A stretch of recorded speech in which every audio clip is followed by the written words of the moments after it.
Criminal hablaremos de la historia de la criminología. La historia de la criminología no comenzó en aulas ni laboratorios, sino en plazas públicas, bajo la mirada de frías de multitudes hambrientas de justicia. Antes de que existieran leyes escritas, el crimen era un eco del caos y la justicia una sentencia, dictada por el miedo. La hoguera, la horca, la piedra fueron los primeros jueces. Se creía que el asesino estaba poseído, que el ladrón había nacido con la marca del mal, que el criminal no era un hombre, sino un monstruo. Y así, durante siglos, el destino de los acusados se decidía con fuego ardiente, cuerdas tensadas hasta quebrar los huesos. No había prueba, solo superstición, y el peso implacable de la sospecha. Pero entre la sangre derramada y los gritos de los condenados, surgieron voces que se atrevieron a dudar. Hombres y mujeres que, desafiando la ignorancia, buscaron entender la raíz del crimen. Fue entonces cuando la sombra de la barbarie comenzó a formar la criminología. Una ciencia nacida entre el horror y la razón, empeñada en responder la pregunta más inquietante de todas.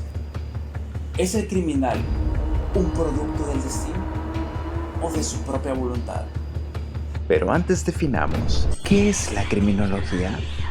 La criminología es una ciencia que combina conocimientos de distintas áreas para investigar todo lo relacionado con el delito. Estudia al delincuente, a la víctima y las maneras en que la sociedad controla las conductas delictivas, con el fin de entender por qué ocurren, prevenirlas y encontrar soluciones.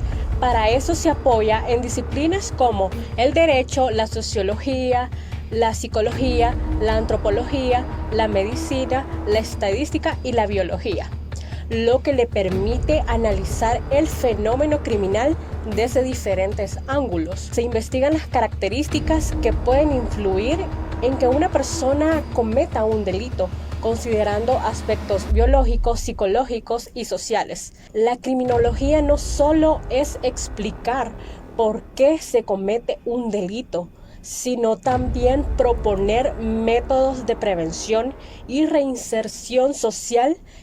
No siempre fue así. Hagamos un recorrido por la historia para entender cómo la criminología ha ido evolucionando. Veremos cómo las ideas de grandes pensadores, juristas y filósofos han ido dando forma a lo que hoy conocemos como criminología. Todo esto tiene su origen en la etapa precientífica. En la etapa precientífica, que corresponde al periodo anterior al siglo XVIII, la criminología como ciencia no existía aún, pues en esta etapa el estudio y el tratamiento del delito no se basaba en investigaciones científicas, sino en creencias mágicas, religiosas, supersticiones y especulaciones filosóficas. Era una época donde predominaba la idea de que el crimen estaba ligado a fuerzas sobrenaturales o a la maldad innata del individuo, sin buscar explicaciones racionales ni empíricas. En las sociedades antiguas, la forma de pensar sobre delito estaba marcada por creencias religiosas y mágicas. La religión y la política estaban tan unidas que desobedecer la ley era visto como desafiar directamente la voluntad divina. No existía un método científico para estudiar el crimen. En lugar de buscar causas reales y objetivas, se atribuía a fuerzas sobrenaturales o a castigos enviados por los dioses. La justicia no buscaba corregir al infractor, sino castigarlo de manera ejemplar para infundir miedo y evitar que otros actuaran igual. Y estos castigos muchas veces se basaban en creencias tan extremas como escalofriantes. Se creía que quien cometía un delito estaba bajo el control de fuerzas malignas, como demonios, brujería o maldiciones. Los delincuentes eran considerados enemigos de Dios. Un ejemplo claro fue la caza de brujas en Europa en los siglos XV al siglo XVII, en la que miles de personas fueron ejecutadas, acusadas de pactar con el diablo. Además, estas utilizaban rituales o pruebas mágicas para decidir si alguien era culpable o inocente, como arrojarlo al agua para ver si flotaba, lo cual significaba que si éste flotaba era culpable. Esto se conocía como juicio por ordalía. La prueba del fuego que consistía en sostener un hierro candente o caminar sobre brasas si la herida sanaba milagrosamente. Se declaraba inocente, utilizaban las torturas para obtener confesiones y se pensaba que el culpable no soportaría el dolor. Métodos comunes incluían el potro de estiramiento, aplazamiento de miembros, flagelaciones o incluso extracción de uñas. Habían castigos que eran en público y muy crueles, como ahorcamientos, quemas en la hoguera, decapitaciones o amputaciones, para infundir claramente el temor. A finales del siglo XVII y principios del siglo XVIII, el espíritu crítico de la Ilustración comenzó a transformar la visión de la justicia penal. Las penas desmedidas, la falta de proporcionalidad y la ausencia de pruebas racionales empezaron a ser fuertemente cuestionadas. Este cambio de pensamiento impulsó el surgimiento de nuevas corrientes que buscaban comprender y tratar el delito desde perspectivas más lógicas y científicas. Entramos a la etapa científica. Así nacieron las escuelas clásicas, la escuela positivista y la escuela sociológica, que juntas sentaron las bases de la criminología moderna. Y la primera de ellas marcó un antes y un después en la historia. La escuela clásica surgió entre el siglo XVIII y XIX, en pleno periodo de la Ilustración, cuando Europa comenzaba a dejar atrás las ideas religiosas y supersticiosas sobre el delito. En ese momento se buscaba un sistema legal más humano, justo y racional, ya que los castigos hasta ese entonces tenían una característica: eran crueles, arbitrarios y muchas veces no guardaban relación con la gravedad del delito. Algunos exponentes que teníamos hasta ese entonces en la escuela clásica son Cesare Beccaria, que escribió sobre los delitos de las penas en 1764, sobre que defendió las leyes que fueran claras, conocidas para todos, y que las penas fueran proporcionales al delito cometido, porque también se opuso a la tortura y a la pena de muerte. También tenemos a Jeremy Bentham, creador del utilitarismo. Sostuvo que la pena debía ser y que debía aplicarse sobre si servía para prevenir el delito o generar el mayor bienestar posible para la mayor cantidad de personas. Y aquellos aportes más destacantes de esta época es que se mira el delito como una decisión racional. Se creía que las personas cometen delitos de manera voluntaria, evaluando riesgos y beneficios, algo que no se hacía antes. Y es claro mencionar que en aspectos de ley que se tenía en principios de igualdad, todas las personas deben de recibir el mismo trato legal, sin importar su posición social. Luego nace la escuela positivista, finales del siglo XIX, inicios del XX. Surgió influenciada por el positivismo de Augusto Comte y la teoría de la evolución de Charles Darwin. Esta corriente buscó aplicar métodos científicos y observación directa para entender el delito, dejando atrás la idea de que siempre es una decisión racional.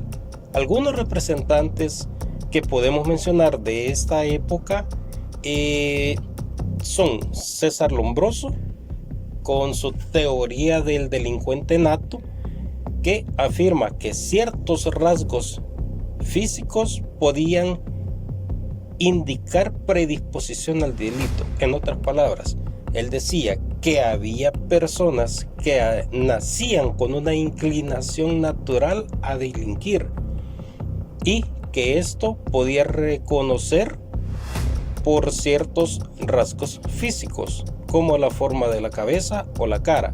También tenemos al señor Enrico Ferri, que amplió esta visión, incluyó factores sociales, económicos y ambientales en el origen del crimen. Por último, podemos mencionar al señor Rafael Garrófalo, quien acuñó el concepto de delito natural, entendido como conductas que ofenden los sentimientos morales universales. Es importante mencionar que en esta época hubieron aportes como la introducción del método empírico y científico para estudiar el fenómeno criminal y la énfasis en analizar al delincuente como individuo más que solo el hecho delictivo. Ahora nace la escuela sociológica. Esta corriente apareció en el siglo XX cuando los estudios comenzaron a prestar más atención a cómo las condiciones sociales y económicas influyen en la delincuencia. Antes, muchas teorías se centraban solo en la persona o en su biología, pero esta escuela sociológica dice que el delito no solo depende del individuo, sino también de la sociedad donde vive. Sus principales representantes fueron Adolf Kellett y André Mitchell. Gary fueron los primeros pioneros en usar datos estadísticos para analizar patrones de criminalidad en diferentes grupos sociales o regiones. Esto les permitió ver que ciertas condiciones sociales estaban relacionadas con mayores tasas de delitos. Emil Durkheim, por otro lado,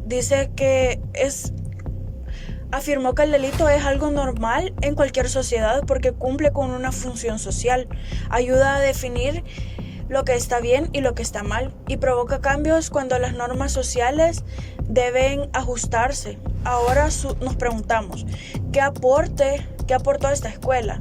Lo que aportó esta escuela es que el delito es resultado de la estructura social, como la pobreza, la desigualdad, el desempleo o la falta de oportunidades, que para prevenir el crimen no solo basta con castigar, sino que es necesario también cambiar esas condiciones sociales mediante políticas públicas y reformas sociales que mejoren la vida de las personas. Esta teoría pone más énfasis en la sociedad y menos en las características individuales o biológicas que puede poseer un delincuente, por lo que a veces puede pasar por alto factores personales importantes. La etapa científica de la criminología, surgida a finales del siglo XIX, marcó un avance al estudio del delito desde factores biológicos, psicológicos y sociales, mediante métodos empíricos. Sin embargo, su enfoque determinista fue limitado. A mediados del siglo XX, la criminología contemporánea amplió su visión, integrando múltiples disciplinas y considerando el contexto social y cultural del delito, con un enfoque más integral y crítico que busca entender y prevenir la criminología de manera más efectiva. En esta nueva etapa, las teorías criminológicas contemporáneas entran al escenario. Estas teorías intentan explicar el fenómeno criminal considerando factores biológicos, psicológicos, sociales y culturales. Se caracterizan por ser más integrados y críticos, buscando no solo explicar el delito, sino también entender el contexto social en el que ocurren. Retoman algunas ideas del positivismo biológico, pero con una visión más compleja y menos determinista.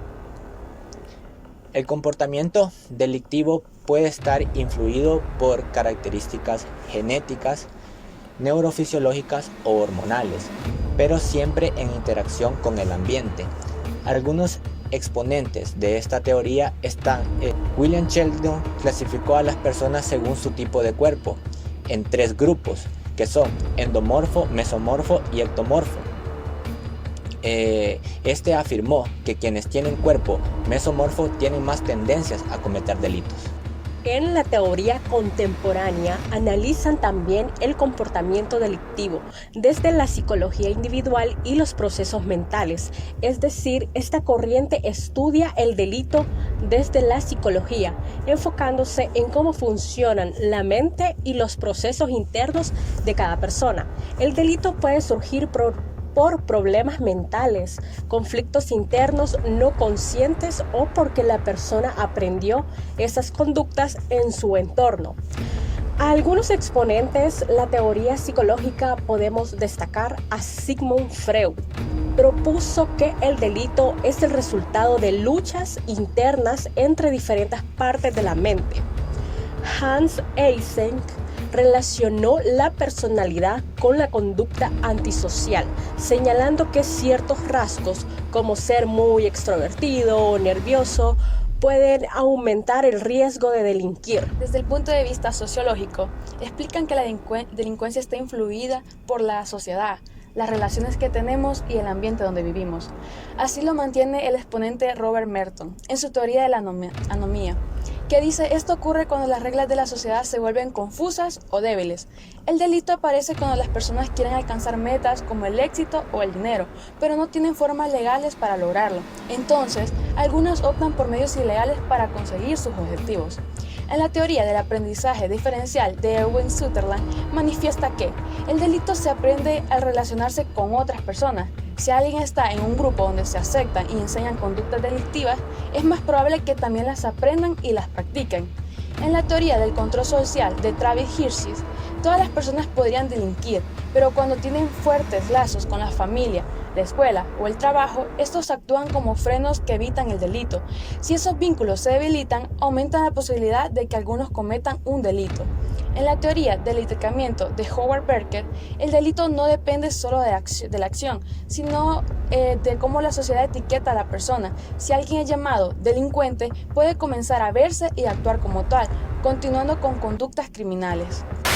Después de la teoría clásica y tradicionales que explicaban el delito desde aspectos individuales y sociales, surgieron en la segunda mitad del siglo XX nuevas corrientes críticas. Estas teorías cuestionaban el papel del poder, la desigualdad y la estructura social en la definición del delito y en el funcionamiento del sistema penal, ofreciendo perspectivas más amplias y reflexivas sobre la criminología y el control social. Las teorías críticas y las nuevas perspectivas surgen principalmente a partir de la segunda mitad del siglo XX como una respuesta a los enfoques tradicionales que, según críticos, no analizaban adecuadamente las relaciones de poder, las desigualdades sociales, ni los aspectos culturales que influyen en el delito y, por supuesto, en el sistema penal. Es decir, pues ofrecen una perspectiva alternativa al estudio del delito, enfocándose en las estructuras sociales, el poder, las relaciones de desigualdad, en lugar de centrarse únicamente en las características individuales del delincuente. Bueno, estas teorías en realidad buscan comprender cómo la sociedad define el delito, quién es etiquetado como delincuente y cómo se aplica el sistema de justicia penal, cuestionando las causas y consecuencias, por supuesto, de la criminalización. Analiza a fondo cómo las relaciones de género y la desigualdad afectan tanto la criminalidad como la victimización. Señala que las teorías clásicas ignoraron o minimizaron, por supuesto, la experiencia de las mujeres en el delito y en el sistema penal. También pues estudia la relación entre la cultura, los medios de comunicación y delito, la cultura popular, las imágenes mediáticas y las subculturas influyen mucho en la percepción del delito y en la conducta criminal. Esta pues también puede analizar cómo los medios representan a los delincuentes y cómo estas representaciones afectan la opinión pública y las políticas criminales. Las teorías críticas ofrecen una visión más amplia y profunda de la criminalidad, permitiendo comprender las causas estructurales del delito y promoviendo soluciones que abordan las desigualdades sociales y la justicia. Su enfoque en la justicia social y reforma social las convierte en herramientas valiosas para construir sociedades más seguras y equitativas. En resumen, las teorías críticas en la criminología representan una corriente importante que desafía las perspectivas tradicionales y busca soluciones más justas y equitativas para el problema del delito. La criminología ha evolucionado profundamente desde sus orígenes en explicaciones mágicas y religiosas hasta convertirse en una ciencia interdisciplinaria, fundamentada en métodos científicos y enfoques complejos. Cada etapa histórica ha aportado nuevas perspectivas que enriquecen la comprensión del fenómeno delictivo, desde la idea de libre albedrío y la justicia proporcional, pasando por el estudio de factores biológicos y sociales, hasta la crítica del poder y el análisis de la víctima. Esta evolución refleja cómo la sociedad y el conocimiento avanza para buscar no solo castigar, sino también prevenir el delito y rehabilitar a quienes lo cometan, adaptándose a los cambios culturales, sociales y tecnológicos del mundo actual. Así, la criminología continúa siendo una herramienta fundamental para construir sistemas de justicias más justos, humanos y efectivos. El delito no es un hecho aislado. Es parte de nuestra historia como sociedad. Cada crimen revela tanto al culpable como el sistema que lo rodea. La criminología nos recuerda que la justicia no se logra solo con castigos, sino con prevención y comprensión. Y que entender el pasado Es la clave para construir un futuro más seguro.